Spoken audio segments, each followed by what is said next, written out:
We are joined now by the governor of Tennessee, Bill Lee. Appreciate him taking the time to join us, especially since yesterday he issued an executive order in his state allowing all parents to make decisions about whether or not their kids wear masks in schools. Governor, thanks for joining us. How'd you come to make that decision, and what has the reaction been to that executive order that you released yesterday? Hey, Clay. Thanks for having me on. Yeah, I have always been a really strong believer that parents know best what their children need. So I'm a parent. I raised 4 kids, got 8 grandkids. No one knows their kid like the parent. No one cares about their children more than their parents. And so in the middle of all of this COVID world that we're living in, which is there's a lot of fear and a lot of frustration and a lot of anger. At the end of the day, I think when we think about children in schools and COVID and masks and vaccinations, it ought to be left up to the parent. And so I'm also a believer in, government that's closest to the people is the best. So I think local decision making is important. So our executive order actually gives the school district the authority to impose a mandate, but it gives the parent the ability to opt out of that if they choose it. Governor Lee, it's Buck here. So are some of the cities, localities, are any of them trying to take some kind of action, against this? Are they fighting it? Are they saying they're going to ignore it or try to take you as governor to court? How is this being received? Well, this just happened yesterday afternoon. So, we're kind of getting some first responses of a couple of districts that have said, they're looking at their legal options. What I hope is that those districts, we have some almost 150 districts in our state. There are 2 of them that have kept their schools closed the longest, have been frankly had the worst outcomes academically of the rest of our districts. Most of the districts in this state have figured out how to navigate this forward. Actually, a couple of them had already imposed a mandate with an opt-out. I'm hopeful that these 2 districts that have already spoken up will actually realize, hey, this makes a lot of common sense. The rest of the districts in this state have figured out how to do it. We should too. What would you tell parents who are in the 2 districts are Nashville and Memphis, mostly city schools? What would you tell parents there who may not want their kids to wear masks, but the school districts are saying, hey, we don't care necessarily about the governor's order. You are expected to wear a mask in this school. How should parents respond in your mind in Davidson County and in Shelby County, in Nashville and in Memphis? I think one of the things that's been important to me is that parents have really put voice to this all across the country. And it's a part of what has occurred even in Tennessee. Parents have made their voices known, and they ought to make it known in the 2 counties and the 2 school districts that we have that are, making noise about not complying with the law. I would encourage parents to make their voice known and to let them know that the law as it stands is for them to opt out, and that's what they want to do. Governor Lee, Buck again. I just want to know how concerned you are as a governor of a state that's trying to give parents choice about masks, and also Tennessee. I'm a New Yorker, New York City, New York State.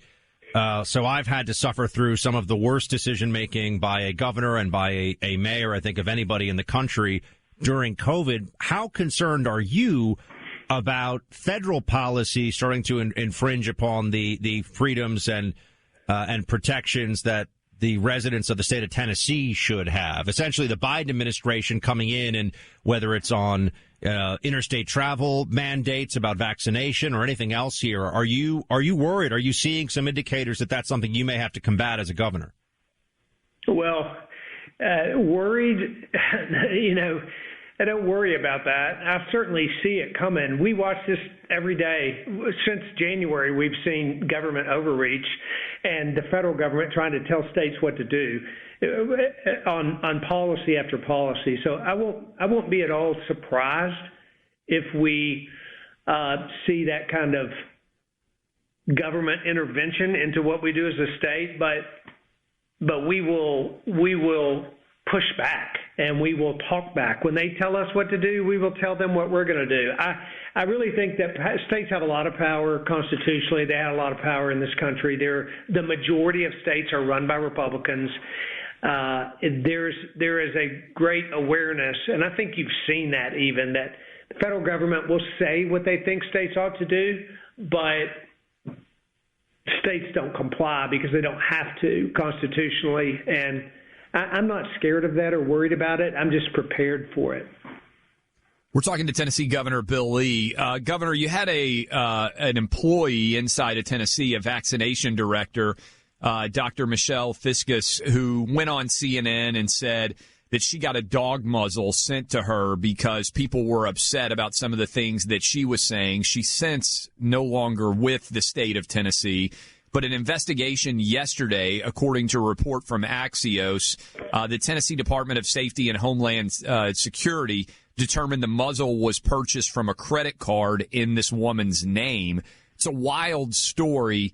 When did you become aware of this story, and what can you tell us, if anything, about your knowledge of that investigation? I knew our Department of Safety was investigating it, and the report came out yesterday. I actually haven't read the report myself. I've got a lot more to think about than a disgruntled ex-employee.